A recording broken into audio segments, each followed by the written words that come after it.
It's 5:30 a.m. in Omaha. The streets are dead quiet, blanketed in snow. But inside a modest house with books stacked waist-high in every room, Charlie Munger is already awake. He's reading, thinking, reviewing. There are no flashy monitors, no urgent alerts, no charts flashing red and green.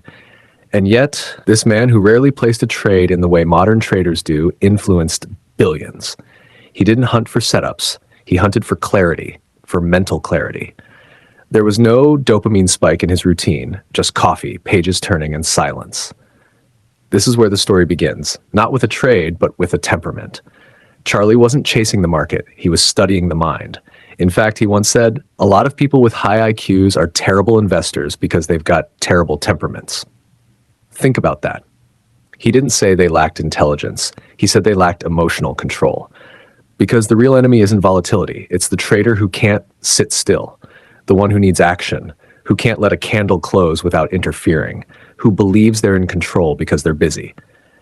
But Charlie knew that activity often masks insecurity, that the obsession with doing more is a symptom of psychological weakness, not strength. Before the Berkshire Hathaway boardrooms, Charlie Munger was a broken man. He lost his son Teddy to leukemia. Divorced, nearly blind in one eye. He wasn't born rich. He was forged in pain. And it's that pain, not a market course, that taught him the value of discipline over impulse. He learned that life doesn't owe you clarity, so when you find it, you protect it. This is what traders miss. They think trading is about predicting the next move. Charlie knew it's about not being destroyed by the wrong ones. While others read charts, Charlie reads systems, psychology, history, biology, and engineering. He built what he called a lattice work of mental models. Because if your only tool is a candlestick, every market looks like a setup. But Charlie asked, what happens if I invert the problem? Instead of asking how to win, he asked how not to lose. Instead of asking where the edge is, he asked what causes edge to vanish. Emotion, ego, crowd following, sunk cost bias. Traders chase signals. Charlie built filters. There's one trait Charlie respected more than brilliance: patience. The big money is not in the buying or the selling, but in the waiting. And not the waiting of someone bored and itching to act, but the waiting of someone who knows exactly what they're waiting for. Modern traders confuse noise with signal. Charlie understood that not trading is a decision, a power move. He built wealth by refusing to react emotionally, by doing less but thinking deeper. And that's what most traders never learn. Doing nothing isn't failure, it's strategy. Invert, always invert. How avoiding stupidity beats finding brilliance. A room full of fund managers, analysts, quant traders, charts pinned to every wall, algorithms buzzing, forecasts echoing like gospel. They all ask, what will the market do next? But then there's Charlie, quietly scribbling on a yellow legal pad. His question is different. What could go wrong? Where could this completely fail? It wasn't pessimism. It was inversion, his secret weapon, his intellectual judo. Because he understood something that modern traders resist. You don't need to be brilliant to win. You just need to avoid being stupid. Traders today are obsessed with edge, with optimization, with the next shiny metric, win rate, R multiple, Fibonacci levels. But Charlie once said, it is remarkable how much long-term advantage people like us have gotten by trying to be consistently not stupid instead of trying to be very intelligent. This is the anti-hype. It's not about squeezing 0.3% more profit out of a setup. It's about not getting wrecked when everything breaks. While others optimize, Charlie protects. While others chase alpha, he dodges ruin. That's not fear. That's clarity in chaos. Early in his career, Charlie made a huge investment mistake. He went in heavy, excited by the upside, and didn't stop to invert the situation. Didn't ask, what am I missing? What if this is wrong? The loss stung, but more than the money, it was the ego bruise that changed him. He didn't blame the market, he blamed his thinking. From that day on, he committed to one principle: tell me where I'm going to die. That's where I won't go. It's not about predicting victory, it's about predicting the graveyard and walking the other way. Charlie knew that most traders don't need better charts, they need a better mirror. He asked, if I lose money, what are the consistent behaviors causing it? If I fail, how did I create the conditions for that failure? This kind of honesty is rare. Traders will rewrite their entire strategy before admitting they chased a trade out of insecurity. They'd rather pay for another course than confront their own emotional weakness. But inversion forces humility. Charlie used it ruthlessly to avoid delusion, to kill ego, to stay rational when others hallucinate. There's a trader out there right now scanning for breakouts, watching RSI, tweaking entry signals. But Charlie Munger would ask them something different. What are you doing today that's guaranteed to compound stupidity? And if you invert that, you get the real edge. Don't overtrade. Don't risk what you can't afford to lose. Don't confuse motion with progress. Don't follow hype. Don't lie to yourself. Traders chase alpha like it's a treasure. Charlie found something more valuable, avoiding idiocy, relentlessly, religiously, unapologetically. And in the long run, that's what wins. The emotional Fort Knox. Why Munger didn't flinch when everyone else did. Imagine the 2008 crash. Markets bleeding red. CNBC screaming, fund managers pacing like cornered animals, the VIX exploding. And in the middle of that chaos, Charlie Munger, 84 years old, sits like a stone, calm, unbothered, almost amused. People don't get rich from panic. No emotional hedging, no desperation trades, just the unshakable confidence of someone who doesn't react from fear. Because Charlie didn't just understand the markets, he understood himself. And that made him dangerous in the best way. Your edge isn't tested in green markets. It's tested during drawdowns. That's when your hands shake, when your convictions crumble, when your identity is no longer a trader, but a loser. Charlie knew that emotion is the enemy of compounding. A lot of missteps in life are caused by forgetting what works in the long run because you're temporarily upset. He didn't eliminate emotion, he outthought it. He built an inner system where emotion could knock on the door but never had the keys. Before he became a billionaire, Charlie played poker in army barracks, and there he learned something that would define his mental armor. The game isn't about cards, it's about reactions. Who tilts? Who gets greedy? Who folds when they're bluffing? Sound familiar? Most traders only read charts. Charlie read people, and most importantly, he read himself. He knew his breaking points, his tendencies, his biases. This is emotional discipline, not suppressing feeling, but understanding it so well it becomes your edge. Charlie didn't trust willpower. He trusted systems, internal systems. He structured his life so he didn't have to make impulsive decisions. No margin calls, no overexposure, no daily trading, no need to impress anyone. Traders today, they overload. They trade tired. They chase setups to fix self-esteem. Charlie opted out of that game because he knew if the market controls your mood, you're not a trader, you're a puppet. So he built an inner fort, clarity over chaos, thinking over reacting, detachment over thrill. You won't find emotional strength in a candlestick. You find it in journaling every trade and the emotional state behind it, asking, what am I afraid of if I don't take this trade? Practicing stillness, not for entries, but for awareness. Studying your past failures, not for strategy, but for emotional patterns. Charlie Munger wasn't just rational. He was ruthlessly uninterested in emotional drama. And in a world where most traders trade from wounds, Charlie'd from wisdom, not because he had to win, but because he refused to lose to himself. Delayed gratification is a weapon, and most traders are unarmed. Before the billions, before the boardrooms, Charlie Munger was just a kid selling ice cream at a grocery store in Omaha. Hot summer, long hours, small pay, and he saved nearly every penny. Not because he loved frugality, but because he understood something most grown adults and traders still don't. The real reward isn't now, it's later. And while his friends blew their cash on quick pleasures, Charlie was already practicing delayed gratification, the rarest currency in both life and markets. Traders today confuse urgency with strategy, the dopamine rush of entering a trade, the high of green candles. But Charlie said, the first rule of compounding, never interrupt it unnecessarily.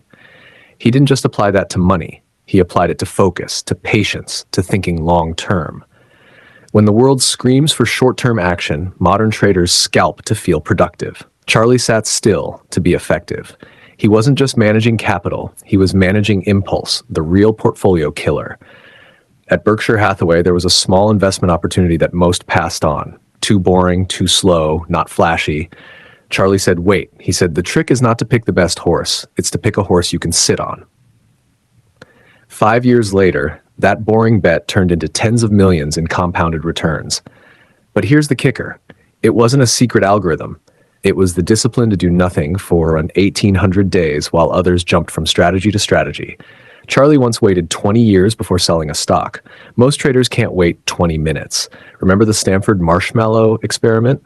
A kid sits at a table. They're told, you can eat one marshmallow now or wait 15 minutes and get two. Most fail. Most traders do too, except their marshmallow is a half-baked trade, a FOMO entry, a scalp they know they shouldn't take. Charlie, he never touched the marshmallow. He built a system where not acting was easier than acting, where temptation didn't have a seat at the table. That's not willpower. That's designing your habits to remove weakness before it appears. Delayed gratification isn't sexy. It doesn't trend. It doesn't spike dopamine, but it compounds. Start here. Let a trade setup pass, even if it looks perfect, and journal the emotion. Go 7 days without placing a trade and watch your clarity improve. Reward yourself only for discipline, not profit. Ask yourself after every trade, would I be proud of this 5 years from now? Charlie once said, the big money is not in the buying and the selling, it's in the waiting. Waiting isn't wasted time. It's where strength is forged, where distractions are killed, where conviction is born. And most traders never learn. The power isn't in the move, it's in the refusal to move too soon. Mental models, market models. How Munger traded without trading. Charlie Munger didn't stare at candlesticks. He didn't draw Fibonacci lines or worry about MACD divergences. He read, he connected, he modeled. I never allow myself to have an opinion on anything that I don't know the other side's argument better than they do. This was his version of trading, building mental frameworks so strong they could outlive market noise. While the world obsessed over price action, Charlie obsessed over thought clarity. Not because he hated markets, but because he understood that markets obey psychology, and psychology obeys mental structure. Charlie didn't just study finance. He devoured physics, biology, engineering, psychology, statistics, literature. If you don't have the discipline to master the big ideas and the disciplines that overlap with your own, you're doomed. He called it a lattice work of mental models, a crisscross of core concepts from every major discipline. Because markets are not linear. They're chaotic, emotional, fractal. And to navigate them, you don't just need setups, you need structure, a brain trained to recognize patterns across domains, not just inside a chart. Traders build systems on indicators. Charlie built his edge on interdisciplinary truth. One of Charlie's most powerful models is deceptively simple. Know where you're competent and stay there. He called it the circle of competence, and it's the antidote to overconfidence, FOMO, and self-destruction. Most traders try to master everything, every asset, every time frame, every market. Charlie did the opposite. He went deep, not wide. If he didn't understand it, he passed. No ego, no insecurity, just clarity. The lesson, don't expand your reach until you've mastered your footing. Another favorite of Charlie's, availability bias. Traders fall for this every day. They trade what they recently saw work. They chase the setup they saw on Twitter. They anchor to the last trade they lost. Charlie knew this trap well. If the brain has a little extra attention, it just uses it to reinforce what's already in there, not to challenge it. So he studied biases, cognitive traps that poison perception. He didn't just want to trade with a sharp mind, he wanted to trade with a clean one. Most traders look for strategy flaws. Charlie looked for thinking flaws. You don't need to be Charlie, but you can build like him. Here's your framework. Inversion. Always ask what could go wrong before you chase what could go right. Circle of competence. Know your edge and don't wander out of it because someone else did. Occam's razor. Simple explanations often outperform complex rationalizations. Second order thinking. Don't just ask what's next, like ask what happens after that. Confirmation bias. Be suspicious of your favorite idea. Trading isn't about being right. It's about thinking right consistently. And the trader who thinks right over time doesn't need to predict every move because they've already won by avoiding the need to react emotionally. The long game. How Munger turned boredom into a billionaire's edge. Most traders wouldn't touch it. It was slow. It was ugly. It wasn't trending on Reddit. It wasn't flashy on a chart. But Charlie Munger saw something different. A business with unshakable fundamentals. A moat. A team with integrity and decades of tailwinds. And he waited. Not for minutes, not for weeks, but for years. That one boring investment became a cornerstone of compounding, not because it exploded, but because it endured. And in that endurance, Charlie made more than most scalpers ever will. Let's be honest. If your trade doesn't move in 10 minutes, you're uncomfortable. If your screen's not blinking, your brain says you're losing. That's dopamine addiction, not discipline. Charlie once said, "The world is full of foolish gamblers, and they will not do as well as the patient investor." He knew that markets are a game of time horizons, and the longer yours is, the fewer people you're competing against. Most traders are playing the 5-minute game. Charlie was playing the 5-year game. And when you zoom out that far, the noise dies, the signal emerges, and wealth isn't earned by action, it's earned by alignment. Boredom kills traders. They overtrade, they revenge trade. They change systems just because they haven't had a win in a while. Charlie didn't fight boredom. He used it. He saw boredom as a filter. If something couldn't hold his interest over time, it wasn't worth capital. He once said, "We just keep our heads down and try to behave a little bit better." No hype, no overexposure, just calm compounding. And in that stillness, he gained an edge 99% of the market would never even recognize. Here's the paradox. Charlie's path looked slow, minimal trades, years of patience, occasional action. But over decades, that slowness outpaced everyone chasing speed. Because while others blew up accounts trying to get rich fast, Charlie let time do the heavy lifting. And that's the secret most traders never learn. The fastest path is the one that avoids blowups, avoids ego, and stacks quiet wins. While others hunted exits, Charlie built entrances into businesses that printed cash while he slept. You want to think like Munger? Start here. Zoom out your time horizon. Aim for sustainability, not spikes. Ask, will this trade matter a year from now? Practice sitting on your hands. Master non-action. Build your strategy around survival first, scale second. Redefine boredom as strategic discipline. Charlie played the long game in everything: wealth, reputation, thinking, partnership. He wasn't trying to beat the market every day. He was trying to never lose big and let time compound the rest. In trading, that's not boring. That's mastery. The anti-guru why Munger didn't follow trends, and neither should you. Charlie Munger didn't follow financial influencers. He wasn't subscribed to anyone's top 10 stocks to buy now. And he sure as hell didn't care about the trending tickers of the week. Why? Because he understood something most traders ignore. Following the crowd means you're already late. He didn't need a guru. He built his own thinking system, and that made him immune to hype, unshaken by noise, quietly lethal in a world addicted to volume. You see it all over trading communities. No Sky said gold's going to $3,000. She's shorting Tesla, must be smart. This trader flipped 1K to 100K in 3 months. Charlie called this intellectual outsourcing, and he warned against it. You must know the edge of your own competency. That's very hard to do, and that's what causes trouble. When you trade with borrowed conviction, you lose twice. Once when the trade goes bad, and again when you realize you never actually believed in it. You just didn't want to miss out. Charlie knew conviction has to be earned through thinking, not copying. Most traders don't want truth. They want certainty packaged in a YouTube thumbnail or Discord alert. Charlie hated that mindset. It's not supposed to be easy. Anyone who finds it easy is stupid.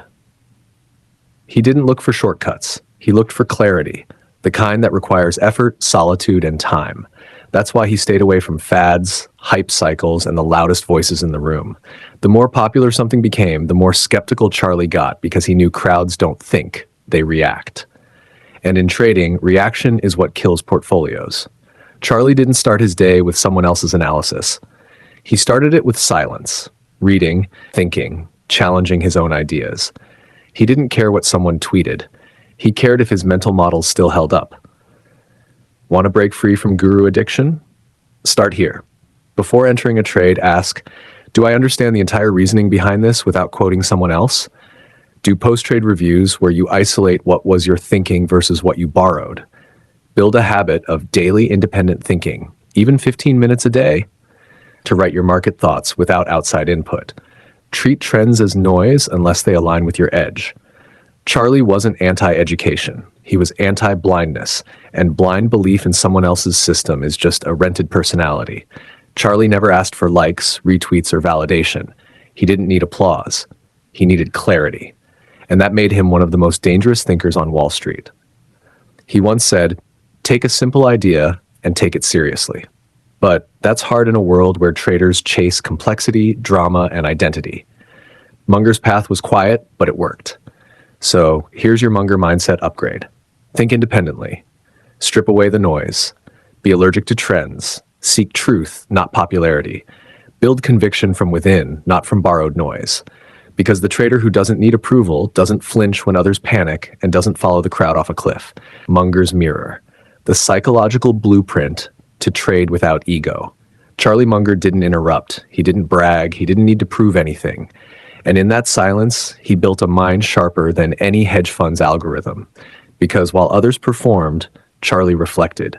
He didn't just ask, "What should I buy?" He asked, "Who am I becoming by the way I think?"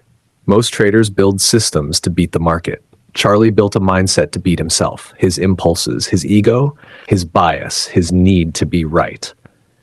That was the real edge. Charlie watched it happen all the time. Traders doubling down after a loss because they had to be right. Investors chasing because they couldn't admit they missed the move. Gurus giving bad calls but refusing to walk them back. He once said, "Acknowledging what you don't know is the dawning of wisdom." Ego doesn't just block learning. It destroys capital. It makes you defend bad trades. It makes you avoid truth. Charlie didn't eliminate ego. He outed it. Every time he found a flaw in his logic, he celebrated because it meant his clarity just got sharper. Charlie had no tolerance for self-delusion. He didn't sugarcoat mistakes, he studied them. He didn't flinch from emotional bias, he mapped it. He understood that mastery doesn't come from pretending to be perfect, it comes from brutally honest feedback loops. So he designed his life to expose flaws, reading thinkers who disagreed with him, keeping a mental checklist of psychological traps, having partners who challenged him like Buffett. Traders today, they mute dissent. They blame the market. They say the setup was right, but the market was wrong. Charlie would laugh. You don't get to blame the river for drowning when you chose to jump in blindfolded. Charlie often spoke about the inner scorecard. It's the scoreboard no one else sees, the one that tracks integrity, clarity, self-respect, not P&L. Most traders are obsessed with outer scorecards, daily profit, trading challenges, public wins. But Charlie asked, what's the point of a win if it makes you hate how you got it? That's the psychological blueprint. Build conviction, not identity. Choose accuracy over applause. Let truth sting you now so the market doesn't destroy you later. Trading without ego isn't about being cold, it's about being free. Charlie Munger didn't trade like us, but he understood every weakness that ruins traders. And here's his final message to anyone who wants to win in this game long term. Ego is loud, wisdom is quiet, impulse is fast, mastery is patient, hype is tempting, clarity is rare. Most will chase, few will wait, most will react, few will reflect, most will seek brilliance. The wise will avoid stupidity. Charlie once said, spend each day trying to be a little wiser than you were when you woke up. That's it. That's the blueprint. And if you follow it, not just on the chart, but in your mind, you won't just become a better trader. You'll become the kind of person the market can't break. Because like Charlie Munger, you'll have already built something deeper than an edge. You'll have built clarity. And clarity, when compounded over time, becomes wealth.